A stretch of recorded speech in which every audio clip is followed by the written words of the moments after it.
Ventures Transitions, Student's Book by Gretchen Bitterlin, Dennis Johnson, Donna Price, Sylvia Ramirez, and Kaylin Savage, Series Editor.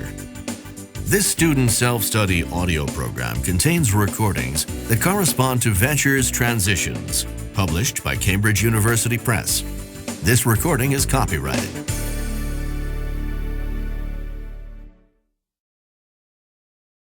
Unit 1, Page 3, Exercise 2, Listening. Good afternoon, everyone. I understand that some of you will start looking for a job as soon as this course finishes, and others plan to get some more training first. Maybe go to college or sign up for vocational classes. So today I want to talk about a topic that's very important for all of you, and that is the kinds of skills and qualities that you will need to get a job in today's competitive economy. Basically, there are two types of skills you will need if you want to be successful. The first type is called hard skills, and the second type is called soft skills. Hard skills are the technical skills and the knowledge you need in order to do a job. These are things you can learn in school or on the job. For example, if you want to be a pharmacy technician, you will need to learn the names of medications, how to use a cash register, how to take messages from doctors, and so on.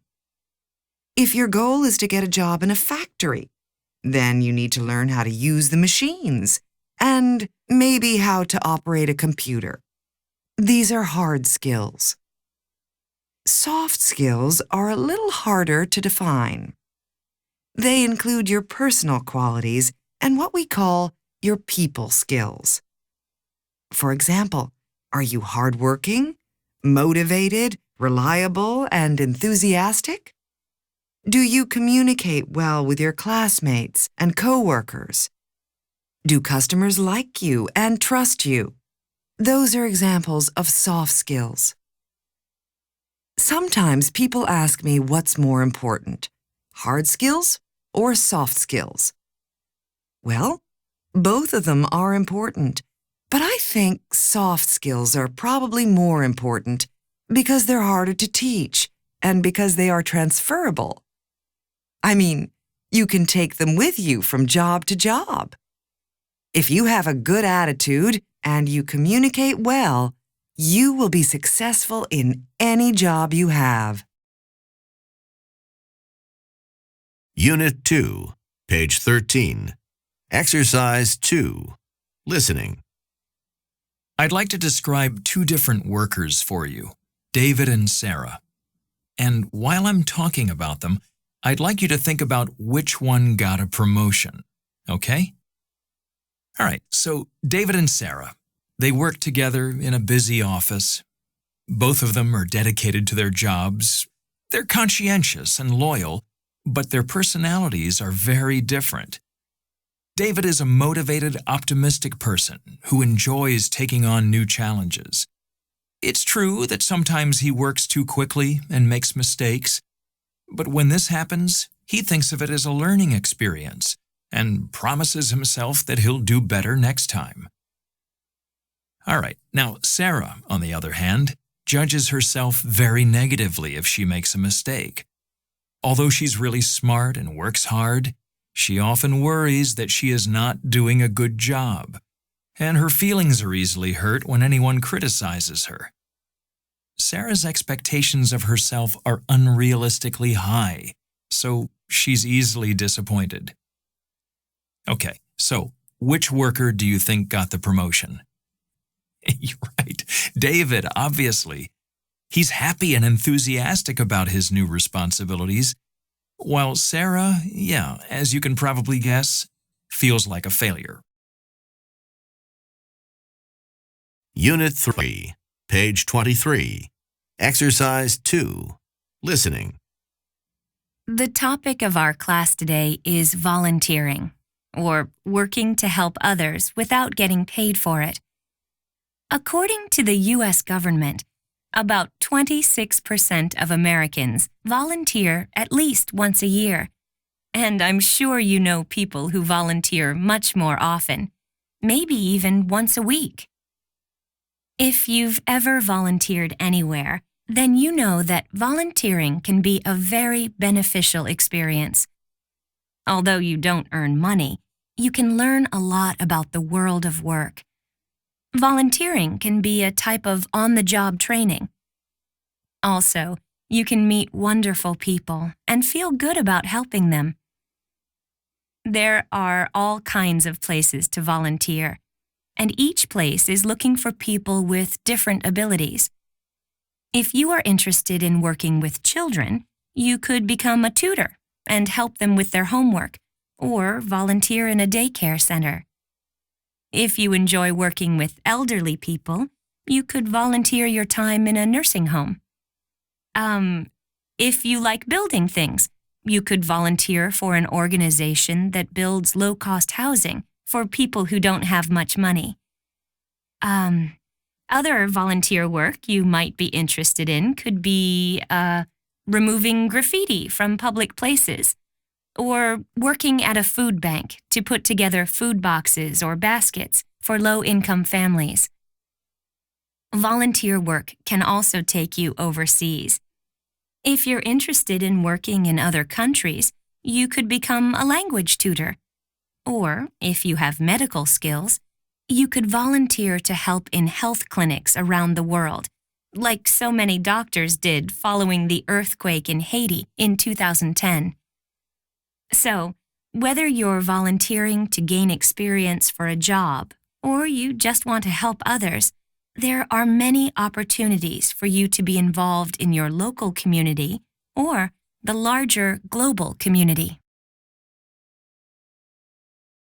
Unit 4, page 33, Exercise 2, Listening.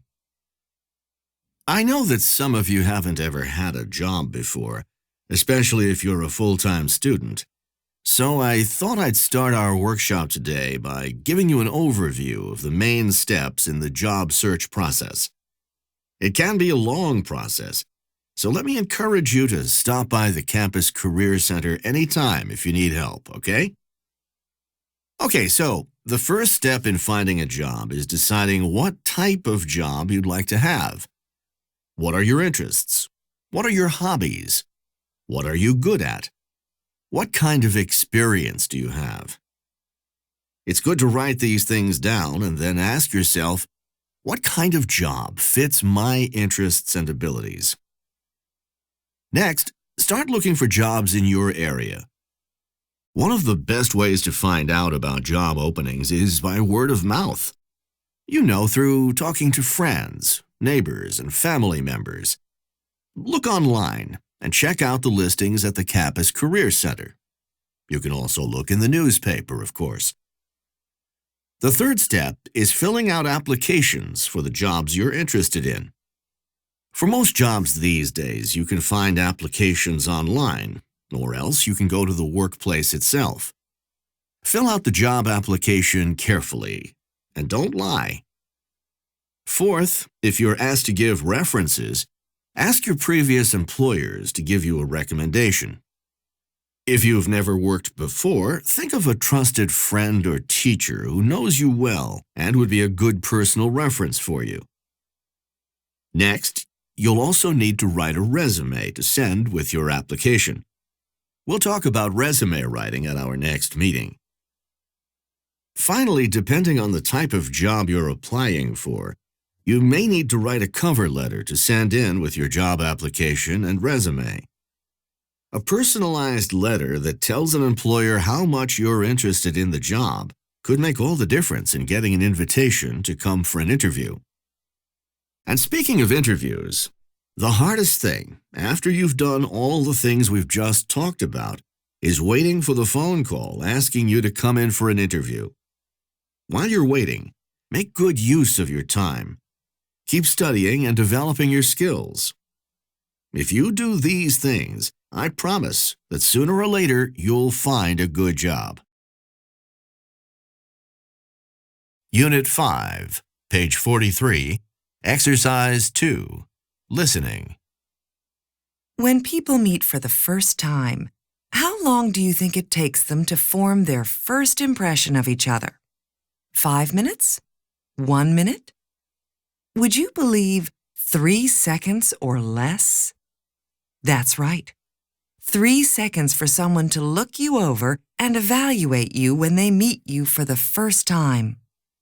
And research shows, once someone forms an opinion of you, there's almost nothing you can do to change their minds. So, because first impressions are so important, in the next few minutes, I want to give you 5 simple rules for making a great first impression, whether at work or in a social situation. Ready? Rule number 1 in North American culture is be on time. If your job interview is set for 9 a.m., try to get there early, at 8:45. If someone invites you for dinner for 7 o'clock, it's okay to arrive at 7:15. But any later than that, and your host might think you are rude, and that's not the way to make a good first impression. Rule number 2, and again, I'm talking about American culture, is smile. A smile makes you seem warm and open. And research even shows smiling can improve your health and your mood. There's nothing like a smile to create a good first impression. My third rule is pay attention to your body language. Stand up straight, make eye contact, and greet your new acquaintance with a firm handshake. These behaviors will make you seem confident and attractive, and they will make it easy for people to remember you. Rule number 4 is learn people's names. If it's hard for you to pronounce a name, it's okay to ask the person to repeat it. And then, do your best to use the person's name during your first conversation. Doing this will give the impression that you are polite and truly interested in getting to know the other person. And finally, focus all your attention on the person you're meeting. Have you ever been introduced to someone who, in the middle of the introduction, excused themselves to answer their cell phone? Remember, the person in front of you is always more important than the person calling you on the phone. If you want to make a good first impression, turn off your cell phone and give your new acquaintance 100% of your attention. If you follow these 5 rules, I promise that you will make a good first impression on everyone you meet. Good luck. Unit 6, page 53, Exercise 2, Listening. I'd like to spend some time today talking about small talk. Now, I know this is a subject that many of you are very interested in because the rules of conversation are quite different in your home cultures. Students are always asking me, what is small talk? When do we do it and why? And which topics are okay to talk about? So let me start by giving some general answers to those questions. So first of all, what is small talk? Well, it's a kind of casual or light conversation about neutral or non-controversial subjects like the weather or sports. It's the kind of conversation we have with people in places like parties, or standing in line somewhere, or when we're waiting for a class or a business meeting to start. One purpose of small talk is to break the ice, which means to start a conversation with another person, especially a person you don't know very well. It's a polite way to start talking with someone, and often it's a bridge to talking about bigger topics later, when you feel more comfortable with each other. Another purpose of small talk is to fill the time before the start of an event, like a meeting or a class. Okay, so let's say you're at a party with a bunch of people you don't know very well, and you need to make small talk. What should you talk about, and which topics should you avoid? Safe topics include the weather and sports, as I said. Also, anything about your native country or your language, your family, traveling, or learning English. Movies, music, and entertainment are also good topics. Now, inappropriate topics are things that Americans consider to be private. So religion, politics, sex, and money. You shouldn't ask questions about those things until you know people very well. You should never ask Americans how much money they make or what they paid for something. It's also inappropriate to make negative comments about people's bodies, like saying they've gained weight or that they look sick. Remember, the purpose of small talk is to open up a conversation and get to know another person. Don't start out by talking about subjects that are too personal or too heavy. If you approach another person with respect and you're careful about the subjects you choose to speak about, people will feel comfortable around you. It's also a great way to practice your English. Unit 7, page 63, Exercise 2, Listening. The topic of my talk today is teamwork.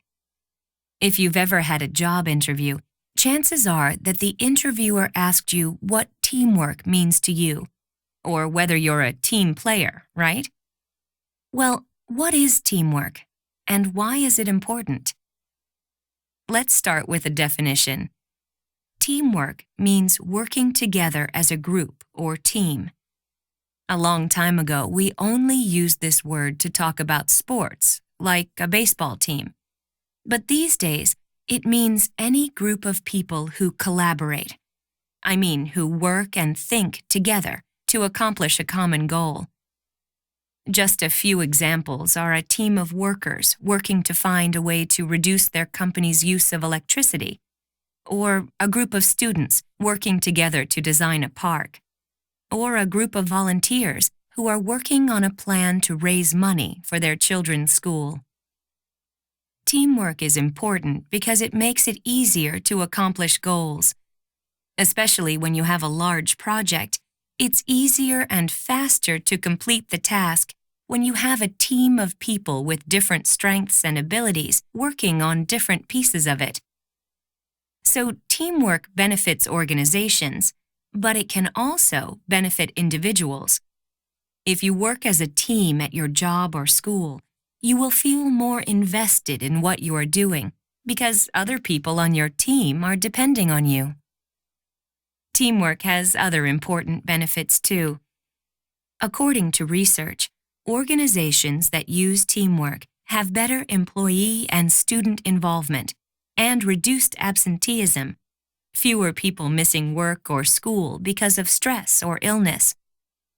Additionally, when people work together in a group, they learn valuable skills such as conflict resolution and how to come to a consensus or agreement. And workers or students involved in teamwork are more adaptable and flexible because they learn to work with people who have different work and study habits and styles. For these reasons, teamwork is an essential part of today's society, in both the workplace and in academic settings. Traditionally, American society has encouraged individuals to act independently in order to rise up in the world. But these days, more and more organizations are recognizing the value of people working together to reach common goals. Unit 8, page 73, Exercise 2, Listening. No one likes to receive criticism, right? And I'm sure all of us have been in situations where a boss or a teacher or a parent criticized us and we didn't respond well to the criticism. But just as important as knowing how to handle criticism is knowing how to give criticism that's fair and constructive. And that's the topic of my lecture today. Let's look at the case of a student named Ray, who was criticized by his professor. Last week, Ray had an important exam. He studied as much as he could, but it wasn't enough, because when he got his exam back, the first thing he saw was a big red F at the top of his paper. The professor had circled all the wrong answers in red and had written, "Disappointing performance, see me in my office," at the bottom of the paper. The professor didn't know that Ray is extremely busy because in addition to his course load, he also works part-time. He usually has to stay up late at night to get his homework done, and lots of times he goes to bed at 2 a.m. after getting home from his restaurant job at 11 p.m. Ray went to see his professor and tried to explain his situation, but the professor wasn't sympathetic. "You need to try harder," he said. "If you can't handle working and studying at the same time, maybe you should think about quitting school." This made Ray so angry that he slammed the door on the way out of his professor's office. But then he started to think that maybe his professor was right. And 3 weeks later, he dropped out of school. Now, what can we learn from this scenario? We see that negative criticism can have terrible consequences. It can make people angry and cause them to lose confidence and motivation. If you have to criticize someone, experts say, do it constructively or positively. Constructive criticism has 3 steps. First, say something good about the person or their work. This will help them relax and prepare them for the next step. In step 2, talk to the person about their mistakes. Be honest, but be gentle. And don't stop there. Talk to the person about solutions to the problem. The goal is to help a person learn and grow, not to hurt or embarrass them. Finally, in the 3rd step, offer another positive statement about the person that lets them know you care about them. This will leave the person feeling motivated instead of discouraged. Imagine if Ray's professor had followed these steps. He might have been able to help Ray instead of causing him to drop out of school. Unit 9, page 83, Exercise 2, Listening. Welcome, everyone, to today's workshop, which we're calling Adjusting Your Attitude for Success. As everybody knows, attitude affects all aspects of our lives: the people around us, the success of our work, and the enjoyment of our daily tasks. Whether you think you have a positive or a negative attitude, this class will help you to become more successful at work, at school, and at home. Okay? To begin, how do you recognize a positive person? Well, behavior can reveal a lot about a person's attitude. Positive people are generally upbeat and cheerful. They smile a lot, even if they're stressed out. They're usually inspired by their work and try to do their best. They have a can-do attitude, meaning they welcome challenges and believe that there's a solution to every problem. Positive people also support their teammates or coworkers. They like to shine a light on other people's accomplishments, and they rarely complain. In short, positive people are a pleasure to be around. Now, let's look at the opposite type of person, the person nobody wants to have on their team because of their negative attitude. How do they behave? Well, typically, negative people don't smile or laugh very much, and they always seem to be unhappy about something. They are often critical or sarcastic, and they tend to be much more focused on themselves than on others. They complain that no one wants to eat lunch with them, but they can't see that it's their own negativity that is pushing friends, family, and colleagues away. Do you know anybody like that? Now, these are extreme descriptions, of course. Nobody is totally positive or totally negative all the time. But if you feel there's too much negativity in your life and you'd like to take steps to fix it, this class will give you the skills you need to adjust your attitude for a better and more successful life. So let's get started. Unit 10, page 93, Exercise 2, Listening. Okay, today I want to talk to you about the importance of writing. No matter what your future job is, chances are you'll have to do some kind of writing. For example, nursing assistants have to write daily progress reports on their patients. Automotive technicians need to write work orders for cars that need repairs. Housekeepers have to write shopping lists. To show just how important writing is, let me quote you some of the findings from a 2010 report by the National Commission on Writing for America's Families, Schools, and Colleges. Number 1. 2/3, that's more than 60%, of salaried workers in large American companies, that means full-time career workers, have to do some kind of writing in their jobs. Number 2. Among hourly workers, between 20 and 35% of workers also have some writing responsibility. Number 3. Moving into the future, job seekers who cannot write well will probably not get hired, and workers who already have jobs may not get promoted if they don't have good writing skills. Number 4. Good writing skills are so important that the Commission found that companies spend up to $3 billion a year on improving their workers' writing skills to make them more productive.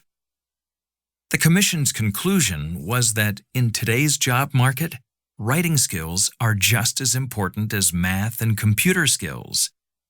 Furthermore, if you learn to write well in school, it will transfer to almost any job, from taking orders in a restaurant to writing business reports for a company. But if you don't learn how to write well, you could end up with a low-paying job and have no options for promotion. So, if you want to improve your writing skills, take classes and practice writing as much as possible. And have patience. It takes time to learn how to write well, but if you practice regularly, you can learn how to write more clearly, accurately, and concisely. This is the end of the audio program. Thank you for listening.